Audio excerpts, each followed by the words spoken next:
Bueno, hoy está el micro del licenciado Carlos Zubiri con un tema importante como medicalización versus medicación. Carlos, buenas noches. ¿Qué tal? ¿Cómo te va?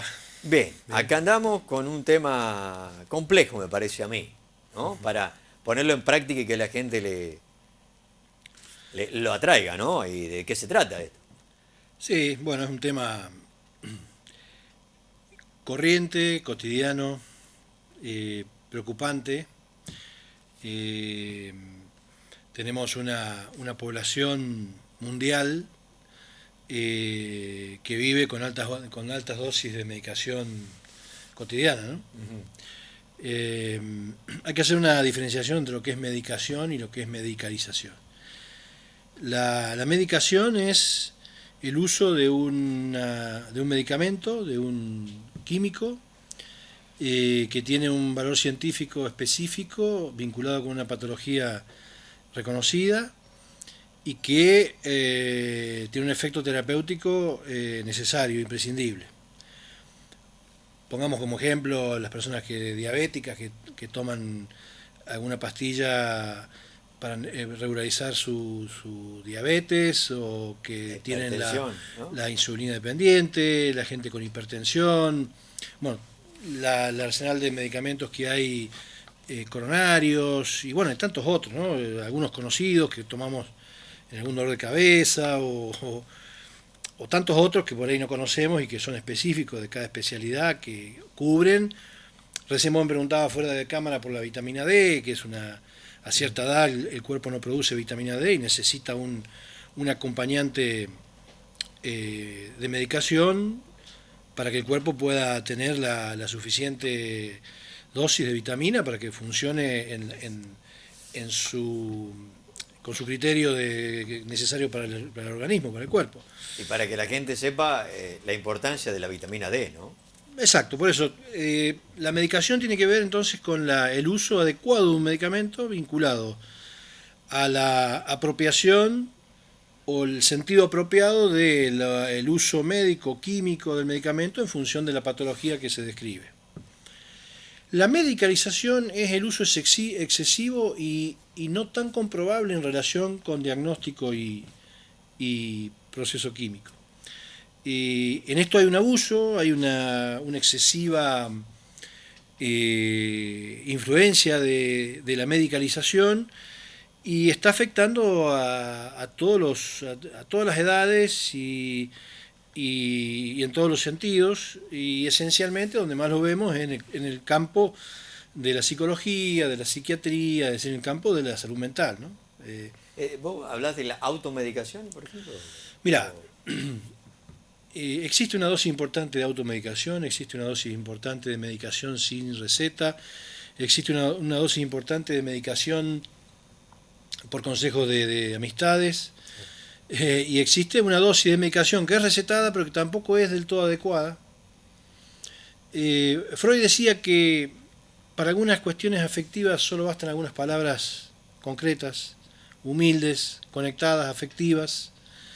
Eh, Poder oír, poder escuchar al otro, poder hacerlo hablar, antes de taponar, ¿no? A veces la medicación psiquiátrica, a ver, yo recibo infinidad de pacientes, te diría una mayoría de los pacientes con algún tipo de medicación psiquiátrica leve o moderada. Jamás de que tengo uso de razón he tocado por mi propia cuenta, primero porque no me compete, no soy médico, pero segundo no he hecho ni siquiera una sugerencia nunca en mis casi 30 años de carrera acerca del movimiento o el cambio o la modificación de una medicación que trae un paciente. Generalmente cuando inclusive el paciente me pregunta, le pido, generalmente tomo datos de su psiquiatra, hablo con su psiquiatra, yo trabajo con muchos psiquiatras en la zona, en ese sentido, y en todo caso vamos viendo la evolución del tratamiento psicológico en relación con la posibilidad de la reducción de la medicación. Nuestro cuerpo no nació con química, puede funcionar sin química, repito, siempre y cuando la medicación no sea necesaria. En todo lo que no es necesario, todo lo que tiene que ver con mucho de lo que tiene que ver con la vida afectiva no tiene vinculación con la química o con la biología, pero está cubierta por la biología, ¿no? Está cubierta por la medicación. Hoy hay un arsenal de medicamentos ansiolíticos, hay un arsenal de medicamentos antipsicóticos, hay un arsenal de medicamentos antilucinógenos, un arsenal de medicamentos calmantes, un arsenal de medicamentos para dormir. ¿Se incrementó durante la pandemia esto? Totalmente. Pero no, pero Está bien, no se vayamos al notó, tema. pero no se notó porque la realidad es que la población está muy, muy medicalizada, está muy medicada y está muy medicalizada. Y si ha habido un crecimiento no se nota porque es masivo esto, es masivo. La gente tiene una relación, a ver, la posmodernidad ha traído la evolución o involución del sujeto con poca capacidad mental, ya lo hemos hablado, con poca capacidad de análisis, entonces lo que aparece es la necesidad de una solución mágica, ¿no? Entonces a veces la pastillita genera la ilusión mágica de que va a haber una modificación instantánea de una afección psíquica, y las afecciones psíquicas son muy complejas, Luis. Vos podés modificar un estado de ánimo con una pastilla, pero no podés modificar la estructura de una patología. Vos no podés modificar una historia con la medicación. Vos no podés modificar un hecho traumático con la medicación. No podés modificar un sufrimiento vinculado a un momento de la historia con la medicación. No hay una medicación que diga tapá un abuso o tapá una madre ausente o el estado sufriente es mucho más complejo que un simple juego de biología. Lo que hace la medicación o la medicalización es taponar estados de ánimo que son anómalos porque molestan, porque joroban, porque a veces le quitan a la persona funcionalidad, pero bueno, vemos mucha gente muy mal medicada, esas son la gente que está medicalizada, y que anda por el mundo con una modificación de la personalidad donde deja de ser naturalmente como era y pasa a ser lo que el medicamento le permite, ¿no? En el extremo tenemos los chalecos de fuerza famosos de los hospitales psiquiátricos, que los que hemos ido o hemos practicado y hemos estado conviviendo en los hospitales psiquiátricos, vemos cómo la persona pasa prácticamente a ser un autómata que está atrapado por la medicación. Por la medicación, ¿no? Y digamos, con imposibilidad de reacción porque no tiene fuerza a partir del elevado nivel de calmantes que funcionan, ¿no? Fíjate que en Argentina en una época se hacía alarde de los open door, ¿no? Hoy vine hablando en inglés, ¿viste? Sí. De los open door, que se llamaba hospitales con puertas abiertas, ¿no? Decían, tenemos los hospitales con puertas abiertas, donde vos entrabas al hospital y los pacientes caminaban por los patios, por los parques, pero claro, estaban con una alta dosis de medicación que vos lo veías, no eran incapaces de reaccionar a nada, porque estaban atormentados y adormecidos por la medicación. Después hay toda una cuestión psicosociológica, ¿no? Hay muchas cuestiones de la vida cotidiana que están vinculadas con el adormecimiento de la gente, ¿no? Con la gente sin reacción, somos muy... hay una población y una tendencia a que el mundo se docilice, ¿no? Que sea dócil. ¿Puede ser una cuestión política esto? Y no sé, bueno, para un programa largo, pero un efecto es la educación, por ejemplo. La mala educación hace sujetos dóciles y dormidos, incapaces de reacción, no hace falta poner una medicación, ¿no? Es una forma de dominación, una forma de que el sujeto no reaccione, que el sujeto no actúe, que no confronte con ideas que son diferentes, que pueda plantear alternativas de cambio, de modificación. Entonces cada vez se va uniformando más el mundo y empezamos a ver gestos en la cara y en el cuerpo cada vez más parecidos de gente que está tomando la misma pastilla, ¿no? Desde el punto de vista clínico eso es trágico porque modifica inclusive hasta la manera de hacer diagnóstico. Yo gocé de una época universitaria fascinante con mucha cultura, antropología, filosofía, psicoanálisis en todas las ramas.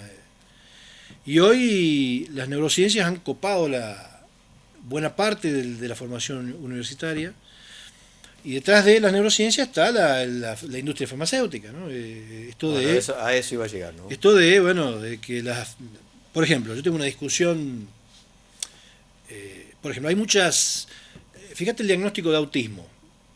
El diagnóstico de autismo, hay una tendencia muy grande a plantear el autismo como una dificultad de tipo neurológica o genética.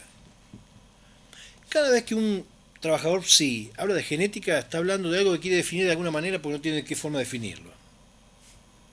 Yo lo digo con honestidad, ¿no? Hay muchos colegas que cuando hablan de esto es genético es porque están hablando de algo que no saben de dónde viene.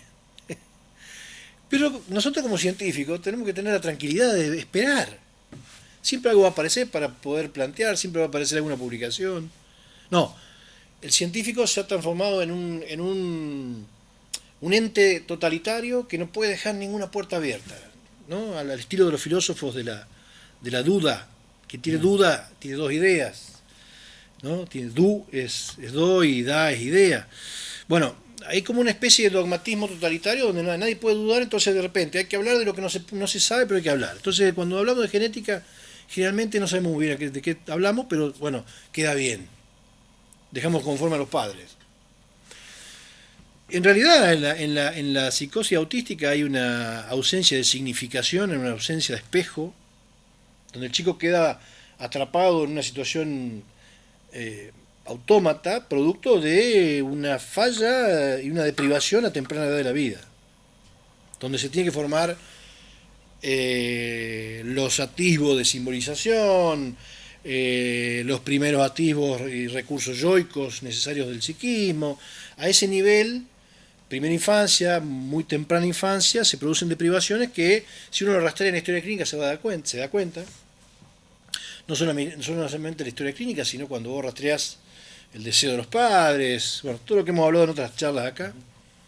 Pero hay una tendencia muy grande a vincular esto con la neurología, con la biología, con la genética. Entonces de repente aparece una medicación para que el chico se encuadre en algún espectro de normalidad o lo que se espera de él. Se le quita la posibilidad de la palabra, que la tiene, ¿no? El autista no es que no aprendió a hablar, el autista habla, está atrapado. El autista simboliza y tiene capacidad de diálogo, es más, tiene una riqueza una vez que empieza a hablar que es extraordinaria, pero está atrapado, no es que no sabe hablar, no es un problema fonoaudiológico. Pasan por 80 sesiones, 70, 100, 200, 500 sesiones de fonoaudiología, y no es fonoaudiológico, es simbólico. Pero bueno, entre una cosa y otra ahí está metida la medicación. Y aparecen los cuadros famosos que se ha hecho ley ahora, que meter a una persona en un cuadro de rehabilitación. La palabra rehabilitación es una palabra horrenda. En todo caso, habría que hablar de habilitación, habilitarlo. Si está mutante o callado, ayudarlo a que empiece a hablar, pero no es rehabilitarlo. ¿Mejora el autismo? ¿Mejora el autista? Y se estabilizan y por ahí hay autismos que han logrado vivir más neuróticamente. Pero ¿Y es cierto esto de que pueden ser para algunas cosas genios? Yo he visto películas, nada más te digo, Carlos. Tienen una capacidad intelectual muy interesante, pero sin manejo simbólico de la realidad. Entonces muchas veces pueden saber muchas cosas, pero a veces no pueden saber para qué, o plantearlos Pero digamos, de cualquier manera, cada caso es un caso singular y atractivo y atrapante para poder trabajar, para poder encontrar las formas de llegar al discurso, de llegar a la conversación, de llegar a sus afectos, de conectarlos, de introducirse uno en la psicosis desde un lugar de diálogo que es muy rico, para que el otro se sienta empáticamente acompañado y no es meterlo en un cuadro de rehabilitación, de entrenamiento de labores o de funciones, como son los famosos, a eso quería mencionarte, cuando se le hace el certificado de discapacidad, entonces lo meten en un programa que está todo cubierto por el Estado con los pagos de los profesionales, y pasa horas enteras por fonoaudiología, horas enteras por rehabilitación, kinesiología, etcétera, etcétera. Bueno, todas las especialidades que están dentro del programa. Fíjate que yo no sé, a mí me propusieron muchas veces eso, nunca lo acepté, porque no tengo esa perspectiva terapéutica. A mí me parece que en toda instancia donde un ser humano tenga alguna dificultad hay que dar espacio a la palabra, a la escucha y a poder historizar, a poder encontrar la forma de llegar a puntos de la historia que han marcado esta cuestión para, bueno, ayudar en algún aspecto de la simbolización y del encuentro con algunos atisbos del psiquismo que puedan tener un nivel diferente con el que uno empezó. Fíjate que no hablo de salud, no hablo de enfermedad, no hablo de normalidad, hablo de poder modificar en algo la personalidad en el sentido de que algunas cosas que pueden tener una molestia muy severa puedan pasar a tener una molestia moderada o que permita tener cierta dinámica y cierto interjuego que no sea producto de un entrenamiento, ¿no? Porque el entrenamiento, cuando se sale del riel, la persona no tiene... A ver, el entrenamiento es como habituar a alguien a hacer algo. Esto es lo que se hace con los animales, ¿no?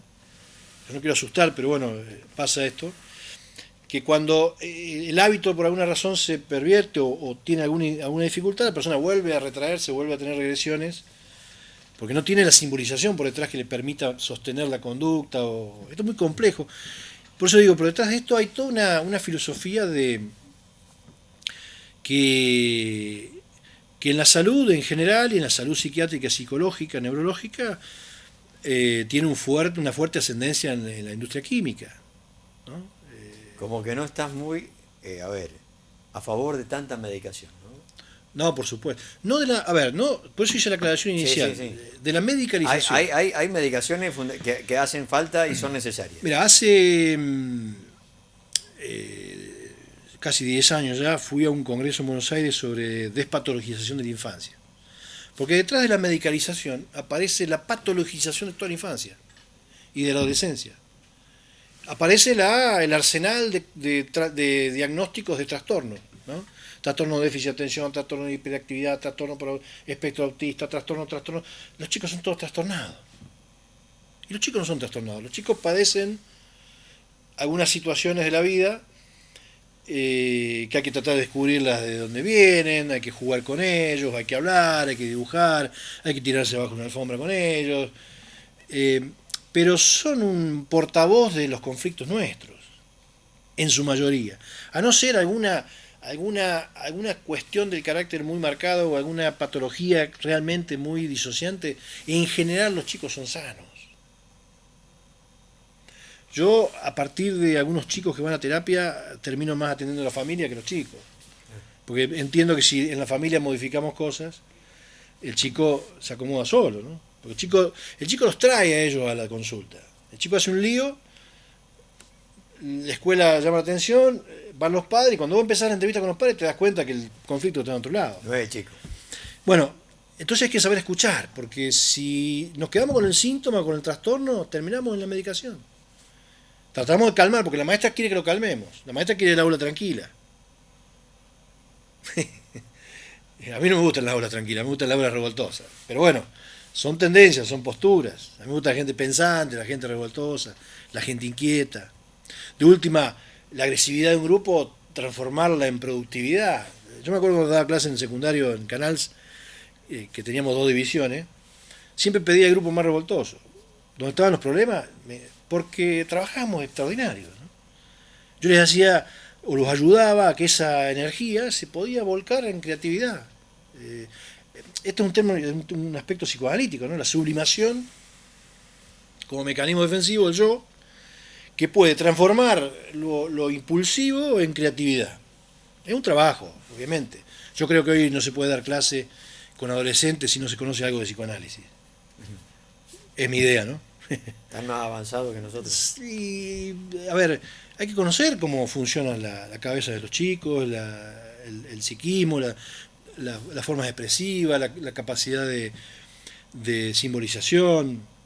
En este congreso que yo te decía de Buenos Aires, sobre despatologización de la infancia, que hubo inclusive una presentación a nivel latinoamericano, vieron unos brasileros muy interesantes, hicimos toda una propuesta Había al poco tiempo un congreso en Río de Janeiro donde se llevó toda la propuesta que se hizo en Buenos Aires. Un doctor que se llamaba el doctor Benayoun, que era experto, él tiene un hermano, nunca me acuerdo los nombres, porque son los dos apellidos, bueno, Benayoun, hermano o primo, que uno es psicoanalista y el otro es neurólogo, pero el neurólogo había hecho estudios de aplicaciones en cuerpos celulares con Ritalina, que es la medicación que se le da a la mayoría de los chicos que tienen problemas de déficit de atención o hiperactividad o todo ese tipo de cosas. Y a otro grupo celular se le aplicaba cocaína durante unos meses. Cocaína. Un estudio de laboratorio. Después de 6, 7 meses de estudios, se revisaron los cuerpos celulares y estaba mucho más dañado el de la Ritalina que el de la cocaína. ¿Qué significaba esto? Que la Ritalina, que es una medicación neurológica que se le da a los niños por un trastorno de déficit de atención o un trastorno por hiperactividad, le hacía más daño que la cocaína. ¿Sí? Obviamente, a ver, yo no estoy sugiriendo que le demos cocaína a los chicos. Estamos hablando de un estudio que se hizo en un laboratorio para ver los efectos. Este médico en esa época trabajaba en un departamento de protocolización de medicamentos psiquiátricos y neurológicos. Eran los que revisaban los papelitos que vienen adentro del medicamento, que explican el prospecto con toda la explicación de la medicación. Bueno, hacían ese tipo de estudios y presentó eso ahí en el Congreso, para que vos te dé una idea de qué estamos hablando y de cómo los famosos DSM-4, que son los manuales de organización nosográfica psiquiátrica que se manejan en el mundo y que algunas mutuales te mandan, cuando te mandan un papel te dicen, mándeme el diagnóstico según DSM-4, yo me resisto porque yo no hago diagnóstico de DSM-4, yo hago diagnósticos funcionales, o a veces sin nombre y apellido, ¿no? Porque a la gente le encanta que tener un nombre y apellido, ¿no? Neurótico obsesivo, trastorno de obsesión, la gente le encanta ir con un nombre por la calle. Yo creo que hay que dar diagnósticos funcionales. Acá funciona así, por esta razón, esta historia, tiene este problema, fíjese que acá no, esto, algo dinámico, donde siempre estemos con la posibilidad de encontrar por dónde cambiar algo. Cuando damos diagnósticos estancos, con un nombre y apellido, la persona, el niño, el adolescente, nunca más se saca encima ese diagnóstico y va a ser eternamente medicado. Entre los 45, los 50 años y los 80, hay gente que ha sido diagnosticada a los 40, 45, 50, 60 y sigue con la misma medicación o en dosis mayores con el mismo diagnóstico durante 25, 30 años. ¿Sí? El tema es calmar las ansiedades históricas, no es modificar la conducta o modificar la personalidad. Y vos hablaste de la niñez, pero la adolescencia, esto lo hemos hablado ya, ha incrementado y uno piensa en la juventud, por ejemplo, el uso masivo del Viagra, ¿no? Por ejemplo, automedicado. Y si un joven, ¿qué va a pasar cuando llegue a mayor? Sí, no se plantea, el Viagra en jóvenes no se plantea por disfunciones sexuales. Se supone que tendrían o deberían tener una potencia sexual diferente a personas adultas mayores.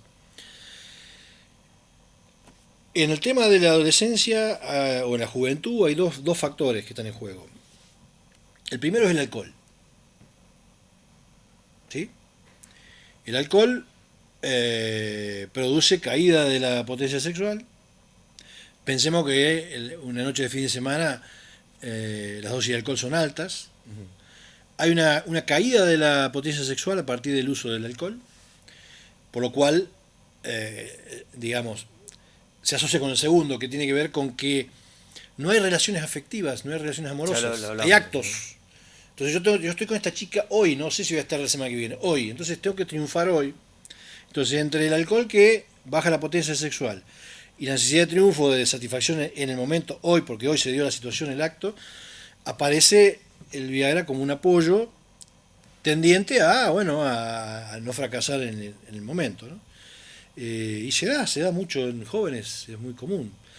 Yo digo que las relaciones sensuales y amorosas y afectivas que tienen un plazo, que tienen un conocimiento, permiten mucho más el juego de la sensualidad que produce la capacidad sexual, ¿no? Digamos, hay toda una cuestión, inclusive el conocimiento de la pareja, la comunión de la búsqueda del placer, que es totalmente distinto a cómo se vive la sexualidad en la juventud y en la adolescencia, ¿no? Pero ahí está también la medicación, ¿no? Está en todos lados, o sea, hay una concepción filosófica de la vida que está vinculada con la química. Hoy nos pasaron en el grupo Escuche Palabra una foto, no sé si la viste, no sé si la pueden ver después en el noticiero, del lago de San Roque, la pesadez para hacer una sopa. Bueno, hay han descubierto un montón de químicos y cosas en el agua, que eso va a Córdoba. Imagínate que el lago San Roque va todo a la ciudad de Córdoba y después sigue por el norte de la provincia de Córdoba hasta la laguna más chiquita, hay contaminante, químico, bueno. Esto está en todas las cosas, ¿no? Está en nuestra producción. La química está en todos lados, está en nuestra salud, nuestra salud como tratamiento, está en nuestros alimentos. No hay ningún alimento hoy que estemos comiendo en Argentina que no esté tocado por la química. El 80% de los problemas físicos de los seres humanos están vinculados con los alimentos. Hay un libro de Soledad Barruti, Los mal comidos. Yo no lo pude terminar de leer, mira que soy lector, ¿eh? Cuando arranqué con los pollos, pues te lo sugiero, Luis, es extraordinario. Cuando está dividido por sectores, ¿no? Ganadería, pollo, verdura, Sí, los mal cereales, comidos. los mal comidos. Ella hizo investigación por todo el país. Cuando en los pollos, por ejemplo, no lo podía terminar de leer, porque nosotros somos comedores de pollo. Sí, sí. Yo ahora como pollo de campo de una gente que vende en canal, pero el pollo es terminado con suero, terminado con antibióticos. Se está hablando a futuro de que la gente, es muy probable que la gente cuando necesite un antibiótico para zafar de una enfermedad que necesita antibióticos, puede llegar a ser resistente al antibiótico por la cantidad de antibióticos que comemos con el pollo. Y a mí me gusta el pollo, como muy Es muy rico el pollo. Pero bueno, el pollo, yo tengo casi 54 años, en junio, y me acuerdo de los pollos que traíamos de campo, los Bueno, pollos claro, que tenían sí. inclusive la piel dorada. Sí, Bueno, sí, sí. hoy son pollos totalmente terminados con química y con inclusive el alimento que tienen, también un alimento que está vinculado con elementos químicos, y donde es apurado, porque el mercado mundial y el mercado nacional necesita el pollo urgente y es apurado. Y bueno, está la química ahí también. Es Así que si no me solamente un mencionás tema, el pollo, no me... Bueno, no es solamente un tema humano, es un tema también de la producción, es un tema, digamos, a ver, la misma empresa que a vos te da la vallaspirina y te vacunó en el COVID es el que te produce la química para el campo, para la producción, por ejemplo. todo lo mismo. Es una ironía, ¿no? La gente, lo que pasa es, bueno, estamos dormidos, la gente no reacciona. La gente, ¿Es cierto ese refrán que dice te enferman y después te curan? y sí, no hay mejor negocio que eso. ¿Será cierto eso? Uno lo pone en duda, vos decís duda, ¿no? Yo me acuerdo, era una época, había un médico muy cómico, un genial médico, que siempre hacía la broma, era un médico de Canal que fue un genio, cirujano, que hacía la broma a fin de año cuando hacíamos la fiesta en el grupo de los profesionales de salud, y él brindaba para que no haya salud, ¿no? En broma, bueno. Él lo hacía en broma, no hacía falta que la gente se enfermara, era un muy buen médico, trabajaba muy bien. Pero, bueno, todo lo que está pasando a nivel mundial con nuestra relación con el contexto, vos hace un rato hablabas de la naturaleza, ¿no? Que la naturaleza no se equivoca, la naturaleza te responde. Bueno, la dañamos y nos responde, y nos desprotege, nos daña, nos ataca. Digamos, estamos en un momento muy crítico, una posmodernidad muy química, muy rota en su ecología, entonces y con muy poca filosofía, ¿no? Que nos permita decir por dónde va la vida, para dónde tenemos que ir, qué tenemos que pensar, qué es ético, qué no es ético. Ya nadie más habla de la ética. Estamos como dos locos nosotros acá en este programa, cada tanto mencionando el tema. Esperemos que... Hay gente que lo entiende, ¿eh? Sí, seguro. Y me gustaría hablar, Pero, ya que hablamos... perdón, Sí. vos sí lo entiende. Cuando Kant habla de las tres críticas, la crítica de la razón pura, la crítica de la razón de la ética, perdón, la crítica de la razón práctica y la crítica de la razón estética, en la crítica de la razón pura él dice que esto mejora las ideas, es para criticar las ideas. Pero ahí no se encuentra la ética. La ética se encuentra en la crítica y la razón práctica. En la práctica. En las ideas nadie es bueno. O todos somos buenos, mejor dicho. Sí. ¿Sí? Pero donde realmente se muestra que uno es bueno, que es ético, es en la práctica. Entonces, que la gente lo entienda no basta. Hace falta que en las acciones Exacto. llevemos adelante este tipo de medidas, ¿no? En el ejemplo. Totalmente. Por eso siempre digo, no creo en el consejo, sino en el ejemplo. Me gustaría hablar el próximo miércoles, ya que venimos con estos temas, de la ancianidad, los geriátricos, los hogares para ancianos, que es un tema también muy delicado, ¿no? No sé si se podrá hablar de eso. Sí, por supuesto. Hay un mecanismo proyectivo en los jóvenes sobre los padres y los abuelos de no vernos, entonces ocultar lo que no queremos ver de lo que viene propio, ¿no? ¿Lo podemos dejar Sí, hablar, por desarrollar supuesto. el miércoles? Por supuesto, sí, sí.